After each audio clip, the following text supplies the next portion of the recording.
ভাই আসসালামু আলাইকুম। ওয়ালাইকুম আসসালাম। ভাই আপনার ভাইতে তো দেখলাম বাজারে বাজারে কালেকশন করে বেড়াচ্ছে। কালেকশন? কিসের কালেকশন? ভাই এটা তো মাদ্রাসার কালেকশন। মাদ্রাসা থেকে হুজুর ছাত্রদেরকে বিভিন্ন জায়গায় টাকা তুলতে পাঠায়। আমি আমার ভাই থেকে মাদ্রাসায় ভর্তি করেছি পড়াশোনা করানোর জন্য, হুজুর তাকে দিয়ে কালেকশন করাচ্ছে। আমি তো এই বিষয়ে কিছু জানি না। চল তো চলেন হুজুরের ভাই, কাছে যাই আসেন, দেখি। আসেন ভাই। আজকাল কারোরই বিশ্বাস করার মতন নেই।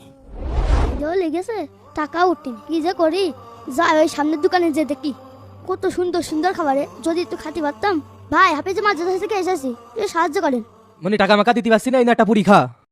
যাক একটা পুরিতে খেতে পারলাম, ভালোই তো মজা লাগছে খাতি। পুলিশ সাহেব, আপনি যে 5টা ছাত্র কালেকশনে পাঠাইছিলেন, তাদের কালেকশনের কি অবস্থা? ওই সাইডে ছেলে পেলে মোট 1100 টাকা কালেকশন করেছে। 1100 টাকা কালেকশন করলে তো আমার আপনার পান খরচের টাকাই ওঠে না। মাছ দেখায় কি যাবো? আর আমাকে তো কিছু রাখতে হয় নাকি? ছোট ছোট ছেলে পেলে দেখলি তো টাকা পয়সা দিতে চাচ্ছে না, আরো ছোট ছোট ছেলে পেলে লাগবে। কালকেরটা আপনি এক কাজ করবেন, ছেলে পেলে আর দুটো বেশি পাঠাবেন, ওখান দরকার হয় 50 টাকা দেবেন, বুঝেছেন? আগে একটু বিনায়কে একটু জিজ্ঞাসা করেন না আপনি। হুজুর খালি আমি উঠলাম, আপনি যা আমি আসছি, টাকাটা দিয়ে গেলেন না আপনি? ওই দেখো টাকার কথাটা ভুলিনি। ওই দেখেন আপনার ভাইতে যাচ্ছে। এ আপন, এদিকে এসো, এদিকে এসো। কি ব্যাপার আপন? তোমার না এই সময় মাদ্রাসায় থাকার কথা? তুমি মাদ্রাসায় পড়াশোনা না করে দোকানে দোকানে কি করে বেড়াচ্ছ? হ্যাঁ, তোমাকে টাকা তুলতে কে পাঠিয়েছে? হুজুর। হুজুর পাঠাইছে? আচ্ছা গাড়িতে ওঠো, আসো। হ্যাঁ সাবধানে সাবধানে ওঠো। এই সব ব্যবসায়ী হুজুরকে আজকে শায়েস্তা করব। আমি পড়তে পাঠাইছি, আমার ভাই থেকে দিয়ে ভিক্ষা করাচ্ছে। ওই যে হুজুর। এই হুজুর, এই দাঁড়ান দাঁড়ান দাঁড়ান, শোনেন হুজুর, আপনাদের সাথে কিছু গুরুত্বপূর্ণ কথা ছিল। আসসালামু আলাইকুম। ওয়ালাইকুম আসসালাম। কি গো, তুমি কালেকশনে গেলে না? হুম। তারপর তুমি চাচার সাথে কি করে বেড়াচ্ছ? কি ব্যাপার হুজুর? আমি আমার ভাই থেকে আপনাদের মাদ্রাসায় ভর্তি করেছি পড়াশোনা করানোর জন্য। আপনারা দুই বড় হুজুর ছোট হুজুর মিলে তাকে কালেকশনে পাঠিয়েছেন কেন? কালেকশনে পাঠাইছি, মাদ্রাসার বাথরুমের উন্নয়নের কাজ চলছে। আর যে টাকা আপনারা বেতন দেন তা দিয়ে তো আমাদেরও হুজুরদেরও চলা কষ্ট হয়ে যায়। তাই একটু সাহায্য সহযোগিতা নিয়ে মনে করেন আমরা মাদ্রাসাটা চালাই। আল্লাহর নবীর ঘর, বোঝেনই তো। কেন হুজুর?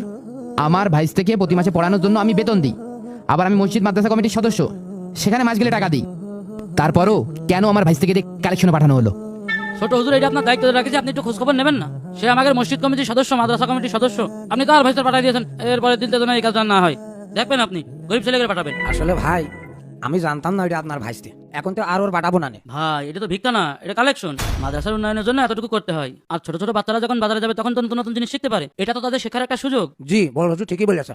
আমি আমার ভাই থেকে মাদ্রাসায় পাঠিয়েছি শিষ্টাচার শেখানোর জন্য। আপনারা তাকে এইভাবে রাস্তায় রাস্তায় ভিক্ষা করাচ্ছেন, এটা কি শিষ্টাচার? আচ্ছা আপনারা দুইজন বলেন তো শিষ্টাচার মানে কি? শিষ্টাচার মানে আবার কি? আল্লাহর সৃষ্টি যা তাই হচ্ছে শিষ্টাচার। বড় হুজুর সঠিক কথাই কইছে। শিষ্টাচার মানে কি? আল্লাহর সৃষ্টি। এই আপনারা উস্তাদ হয়েছেন না? শিষ্টাচার মানে কি জানেন? শিষ্টাচার মানে হলো আদর্শ, ভদ্রতা ও নৈতিকতা। আপনি আপনার ছাত্রকে দিয়ে ভিক্ষাবৃত্তি শিখাচ্ছেন, শিষ্টাচার না।